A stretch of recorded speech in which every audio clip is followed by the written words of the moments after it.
Imagine a goddess who refuses to wear the crowns they offer her. A goddess who runs faster than whispers, shoots truer than fate, and loves freedom more fiercely than love itself. Imagine a woman who answers disrespect, not with words, but with arrows. This is Artemis, not the gentle moon maiden you might have heard about. Not just a pretty name attached to the night sky, but a force of nature, a protector, a punisher, a goddess both feared and fiercely beloved, born into struggle, raised by her own will, bound by no man, no crown, no expectation. Artemis carved her own path across myth and memory. She hunted with the wild. She shielded the innocent. She rained justice on those who crossed her. And in every shadowed grove, in every heartbeat of the earth, her spirit still lingers. In today's journey, we'll walk beside Artemis, from the pain of her birth, to the fierce choices she made, to the stars that still whisper her name. We'll uncover the stories, not just of violence, but of vision, not just of wrath, but of wisdom, and maybe, just maybe, we'll find a little of Artemis within ourselves. So tighten your boots, sharpen your arrows. Tonight, we hunt for truth. Let's begin. Before Artemis became the goddess of the hunt, she had to survive a hunt of her own, and it wasn't animals chasing her. It was the wrath of a queen. Leto, Artemis' mother, was pregnant by Zeus, and Hera, Zeus' wife, was not the kind to forgive easily. She cursed Leto, made sure no land under the sun would allow her to give birth, sent spies, stirred storms, whispered threats. Imagine carrying life inside you, and having the whole world close its doors. For days, Leto wandered, heavy with twins, desperate for a place to bring them into the world, until finally, a gift from compassion. Poseidon, god of the sea, raised a tiny floating island from the depths, Delos, an island not anchored to any land, a place where Hera's curse couldn't reach. There, under a sky still trembling with Hera's fury, Artemis was born. First breath, not in peace, but in defiance. First cry, not in comfort, but in survival. And she didn't stop there. Within mere hours, baby Artemis grew to the size of a young girl, steady and strong. And when her brother Apollo struggled to enter the world, Artemis was the one who helped Leto through the agony. At barely a few hours old, she became not just a daughter, but a midwife. Maybe that's where her fierce spirit was forged. In the blood, the tears, the grit of that day. From her very first breath, Artemis learned, life does not come easy.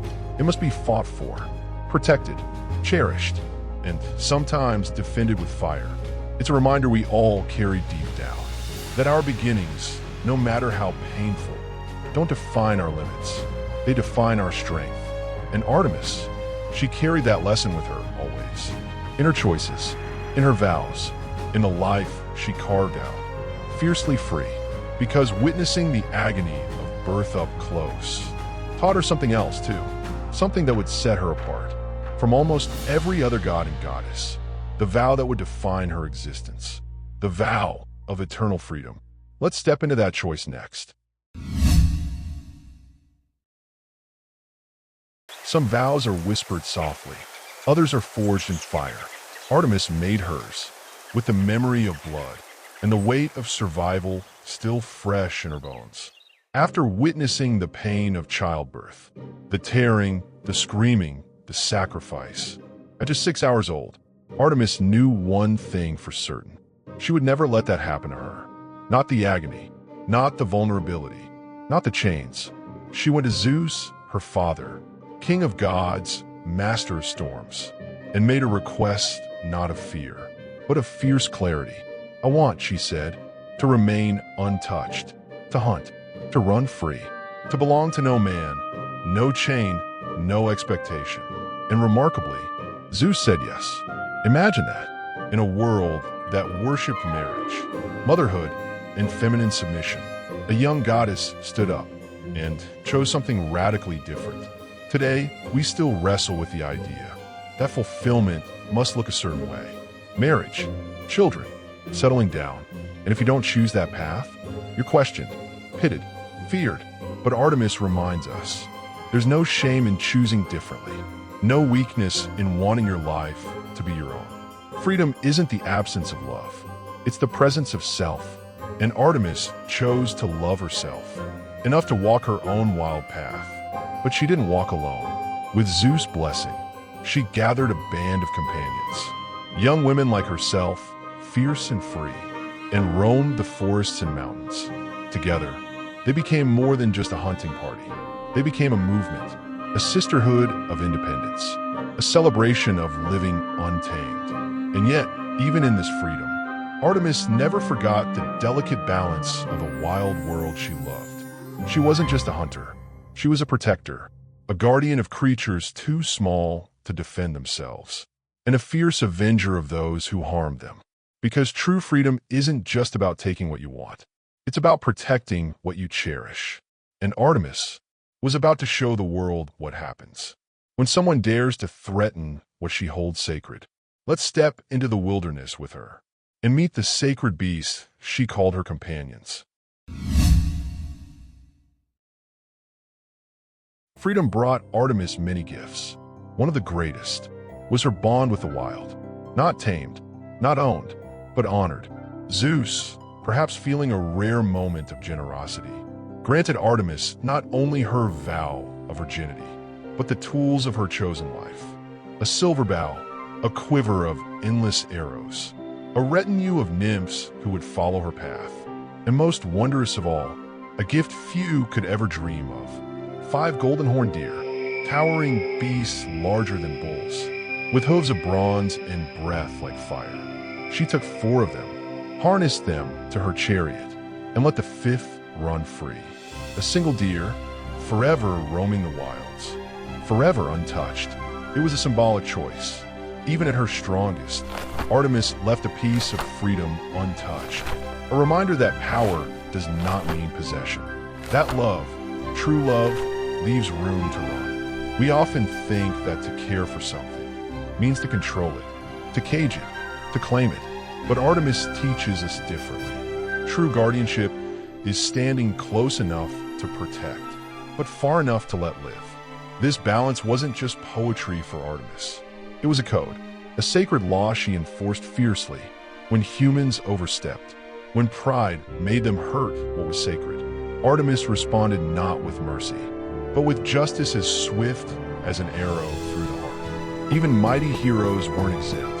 Hercules, tasked with capturing the 5th golden deer for one of his 12 labors, chased it across valleys, mountains, rivers. For a full year, he ran after that shimmering creature. And when he finally wounded it, Artemis appeared, furious. Imagine spending a year chasing something so beautiful, only to realize that in catching it, you may have broken something sacred. When Hercules explained that he acted not from pride, but from prophecy, Artemis reluctantly forgave. Even justice has room for understanding. It's a reminder for all of us. Protect fiercely what matters, but listen before you judge. Sometimes, intention matters as much as action. For Artemis, the wild wasn't something to conquer. It was something to belong to. And it wasn't just the animals she guarded fiercely. It was the code they represented. The untamed, unbroken spirit of life itself. A spirit that would soon be challenged by mortal arrogance in ways darker and bloodier. Let's walk carefully now into the stories where pride meets punishment. There's something about pride, when it grows too big, too loud, that invites the storm. And in the ancient world, no storm struck faster than the wrath of Artemis. Agamemnon, king of men, should have known better. But on the eve of sailing to Troy, he made 2 grave mistakes. First, he bragged that he was a better hunter than Artemis herself. And second, he shot one of her sacred deer. At first, nothing seemed to happen. The men laughed. The ships were loaded. The sails unfurled. But when they tried to leave, the winds died. No matter how they prayed, no matter how they pulled, the sea would not answer, because Artemis was listening, and she wasn't in the mood for forgiveness. An oracle was consulted, and the answer was brutal. If Agamemnon wanted the winds back, he would have to pay with blood. the blood of his own daughter, Iphigenia. Imagine that. One careless boast, one thoughtless arrow, and now the price was everything he loved. There are versions of this story where Artemis intervenes at the last moment, saving Iphigenia by replacing her with a sacred deer. And there are versions where the sacrifice goes through and the gods turn their faces away. Either way, the message was clear. Pride, when aimed at the sacred, invites a cost no army can pay. It's a lesson that echoes even now. Success can make us loud. Arrogance can make us blind. But the world and the forces greater than us always listen, and they always remember. True greatness isn't about shouting louder than the gods. It's about walking with respect for the earth beneath you, for the lives around you, and for the mysteries too vast to conquer. Artemis didn't punish because she was cruel.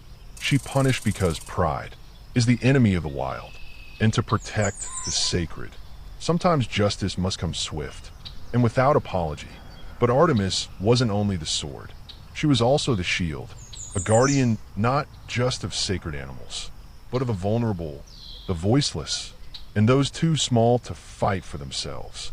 Let's walk further now, into the stories where Artemis becomes more than a hunter. She becomes a protector.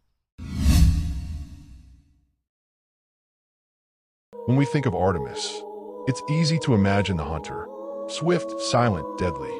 But Artemis was not just the predator. She was also the shield, and her arrows did not fly only for sport. They flew for protection. One of the first to learn this, painfully, was a giant named Tydeus. When he dared to attack Leto, Artemis' mother, Tydeus wasn't met with a trial. He was met with justice, swift, final, and absolute, together with Apollo. Artemis struck him down before he could lay a hand on the woman, who had once fled across the world, just to bring him into it. This wasn't cruelty, it was a daughter's promise. A promise that no harm, no violence, would ever again touch the one who gave her life. But Artemis' protection wasn't just for her family. It was for all who lived under the silent laws of the wild. The story of Actaeon reminds us why. Actaeon didn't attack. He didn't lay a hand. But he crossed a line, an invisible one, etched not in stone, but in sacred respect. He saw what was meant to remain unseen. And for that, he paid the ultimate price. It's a brutal story, unforgiving, but in Artemis' world, there are no second chances. When the sanctity of trust is broken.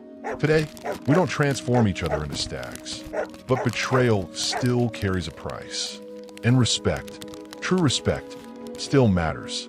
In every glance, every action, we're asked to remember there are spaces meant to be honored, boundaries meant to be kept, and crossing them, even unintentionally, can change everything. Artemis teaches us this.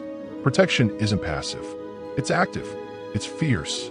It's sometimes harsh, but it's always rooted in love, the kind of love that builds walls not to keep people out, but to keep what's precious safe. Yet even the strongest protectors sometimes find themselves facing battles they cannot fight alone, because some wars are fought not with arrows, but with ideals. Let's step deeper into the heart of the myths and explore how Artemis clashed not just with mortals, but with gods themselves. Not all battles are fought with swords and arrows. Some are quieter, deeper, etched into the very fabric of who we are. The rivalry between Artemis and Aphrodite wasn't about hatred. It was about what they each stood for. Artemis, the goddess of the hunt, of freedom, of untouched wildness. Aphrodite, the goddess of love, beauty, desire. The patron of passion and entanglement. Two forces, both sacred, both necessary, but rarely in harmony. Think about it. One calls you to run free, to belong only to yourself. The other calls you to surrender, to entwine your life with another's. Neither is wrong.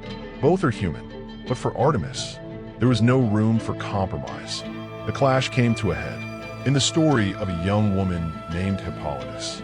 Hippolytus had chosen to live in devotion to Artemis, vowing chastity, dedicating his life to purity in the wild. And that choice infuriated Aphrodite. To Aphrodite, to reject love was an insult to the very essence of existence.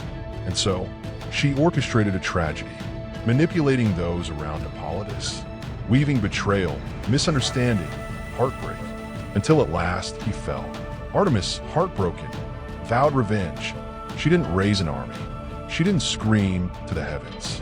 She simply remembered and waited, because sometimes the most enduring vengeance is living true to what you believe, even when the world pulls against you. In our world today, the war between Artemis and Aphrodite still plays out. The pressure to couple, to marry, to conform to a vision of happiness built around someone else.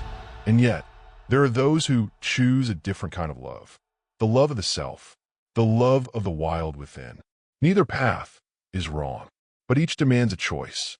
And sometimes, walking alone is not loneliness. It's sovereignty. Artemis reminds us, you are enough, whole, sacred, with or without another soul tied to yours. But even a goddess as steadfast as Artemis was not immune to love's soft whisper. There was one bond, one rare spark, that almost tempted her to cross her own lines. A story not of battle, but of heartache. Let's step quietly now into the tale of Artemis and Orion. Even the fiercest hearts sometimes find someone who makes them wonder. Someone who feels less like an outsider and more like a mirror. For Artemis, that someone was Orion. Orion was unlike the others. A hunter, yes, but not reckless. He loved the wild not as a conqueror, but as a companion. He moved through forests and rivers not to claim them, but to understand them. And Artemis saw something rare in him, a soul that didn't want to tame the world, only to walk beside it. It wasn't the blinding fire of passion. It was something softer, quieter, respect, friendship, perhaps even love. But Artemis had sworn an oath to freedom, an oath to herself, and she knew, deep down, that even the gentlest love could become a chain if she let it. Still, for a while, she allowed herself to imagine. Sometimes, it's not about falling in love. It's about finding someone who reminds you that your path, however lonely, has beauty worth sharing, even for a moment. But fate, especially in myths, rarely leaves such fragile hopes untouched. Apollo, Artemis' twin brother, grew jealous, not of Orion himself, but the thought of losing the bond he shared with Artemis. So Apollo devised a cruel test. He challenged Artemis one day. Could she hit with her bow a tiny figure bobbing far out at sea? Proud and unflinching, Artemis accepted. She loosed an arrow, perfect and true, striking the distant target through the heart. It wasn't until she reached the shore that she realized the truth. The figure she had slain was Orion. There are few griefs sharper than the grief of realizing you've destroyed the very thing you cherished most. In a world where Artemis rarely bent, where arrows rarely missed, this was a wound that would never heal. And in her sorrow, she did the only thing she could. She lifted Orion's spirit to the stars. There, he would run forever among the constellations, free and untouchable, never caught, never caged, just as he had been in life. Sometimes, the people we love most are the ones we must learn to let go. Not because we don't care, but because holding them tighter would betray who we both are meant to be. Artemis reminds us, love, in its truest form, is not possession. It's honoring the wildness in another's soul, even when it breaks your own. But Artemis' story doesn't end with sorrow, because even amidst grief, she continued to embody the balance of life and death, of protection and reckoning. Let's walk deeper now into the duality that made her one of the most complex deities ever imagined. In the quiet of the forest, you can almost hear it, the heartbeat of two truths pulsing side by side, life and death, nurture and slay. Artemis knew both, and she carried them both without apology. She wasn't just the goddess who defended innocence. She was also the goddess who enforced balance. When the scales tipped too far, when death was needed to preserve life. Her arrows flew true. It can seem like a contradiction. How could the same goddess be prayed to for safe childbirth, yet blamed when a child was lost? How could she guard the animals of the wild, yet be the goddess of the hunt? But in Artemis' world, and in our own deep down, life and death aren't enemies. They are partners, two hands of the same body, shaping the ever-turning dance of existence. Even today, we see echoes of Artemis in the quiet choices made every day. Doctors who must save some lives while letting others slip away. Conservationists who must cull some to save the whole. Mothers who fiercely nurture, yet teach their children hard lessons when needed. The wisdom of Artemis lies here, understanding that kindness without strength is helpless, and strength without compassion is cruelty. Only when both are balanced can true justice, true life, flourish. Artemis was the midwife who caught the first breath of life, and the silent shadow that delivered the final arrow when balance demanded it. Both faces were hers. Both faces are ours. In honoring Artemis, we honor the wildness in ourselves, the part that knows when to heal and when to stand guard, the part that loves fiercely and protects even fiercer. But the legacy of Artemis doesn't end in the forests. Look higher, look beyond, because the ones we love, the ones we lose, the choices we make, they are written not just in our memories, but among the stars. Stories, like stars, never truly die. They drift upward beyond the reach of time, etched forever against the velvet canvas of the night. And Artemis, the fierce huntress, the tender protector, left her mark among the stars. When grief tore through her heart with Orion's death, Artemis did not let his memory fade into darkness. Instead, she lifted him into the heavens. There, he became a constellation, the mighty Orion, eternally striding across the night sky, bow in hand, forever free. Every winter night, when you look up and spot 3 bright stars in a row, that's Orion's belt, a gift from Artemis, a memory turned into light. And he wasn't the only one. Artemis' spirit dances through many constellations, Ursa Major and Ursa Minor, chronicling the bittersweet fate of Callisto. The stag-shaped clusters, echoes of her golden-horned deer, the silver sheen of the full moon, her timeless chariot across the sky. For ancient people, these stars weren't just pretty lights. They were stories, maps, reminders, guiding sailors through storms, marking seasons for farmers, whispering lessons to children lying wide-eyed beneath the cosmos. In a world that often feels overwhelming, the stars offered a simple, eternal truth. You are part of something bigger, something enduring, something luminous. Even now, beneath concrete and neon, the legacy of Artemis waits for us.